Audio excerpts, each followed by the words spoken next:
আজিৰ পৰা নতুনকৈ ঘৰ এখন বনাবলৈ আৰম্ভ কৰিছোঁ। যিহেতু আগৰ ভিডিঅ'ত কৈছিলে আপোনালোকক আমি এখন বাৰাণ্ডাত আছিলোঁ বুলি, এই বাৰাণ্ডাখনত ৰাখিলোঁ আৰু এতিয়া এয়া নতুনকৈ ঘৰ বনাই আছোঁ।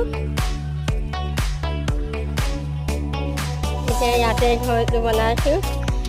এতিয়া কেনেকৈ বাঁহৰ ঘৰ বনাইছোঁ আপোনালোকে আশীৰ্বাদ কৰিব, মৰম দিব, যাতে আগলৈ আকৌ পকা ঘৰ এটা বনাব পাৰোঁ।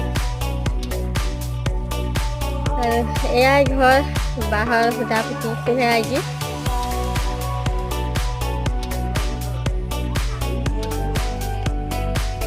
এনেকৈ মৰম কৰিব, আশীৰ্বাদ দিব, যাতে আগলৈ আগবাঢ়ি যাব পাৰোঁ।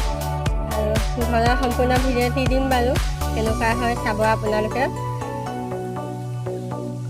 বহুত সপোন আছিলে এনেকৈ ঘৰ এখন বনাবলৈ, আজি সেই সপোনটো